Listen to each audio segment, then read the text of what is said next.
Le président Macky Sall est un homme politique chevronné. Au cours de son riche parcours, il s'est forgé une réputation d'homme de résultats. Le président Macky Sall est sans conteste l'invité idéal pour une conférence présidentielle sur le commerce inclusif à l'OMC. Avec 164 États membres, qui représentent plus de 98% du commerce mondial, l'OMC a gagné en universalité. Et ses acquis sont donc importants, comme l'adoption récente de l'accord sur les subventions à la pêche. Pour nous, pays en développement, l'enjeu du commerce mondial entre acteurs à force inégale se pose surtout en termes d'équité, de justice et de respect du droit international. Pour que le commerce mondial soit durable, il faut que chacun y trouve son compte. Là, j'aimerais que les ambassadeurs des pays du Nord prêtent davantage attention sur ces points.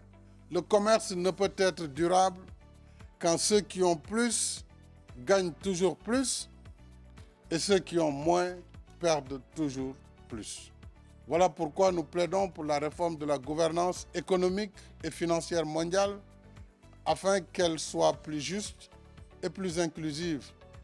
Un commerce mondial équitable offre à tous les pays des opportunités d'occuper leur population, notamment les jeunes et les femmes, par la création d'emplois et également la création d'activités génératrices de revenus. À l'inverse, le commerce inégal exclut et marginalise la majorité des pays. Il les appauvrit et contribue à la circulation mal maîtrisée des populations, y compris aujourd'hui les flux migratoires énormes que nous notons à travers la planète.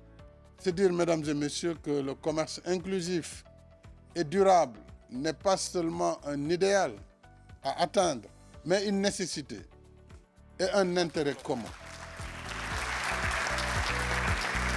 Tout ce qu'on demande, ce n'est pas la révolution. Moi, je ne suis pas un révolutionnaire, je l'ai souvent dit, mais je suis un réformateur. C'est-à-dire qu'on ne peut pas laisser les choses évoluer en l'état. L'Afrique n'est pas une partie à part du monde. L'Afrique fait partie du monde. Elle a également à apporter sa contribution dans la croissance mondiale. L'Afrique, c'est un grand marché.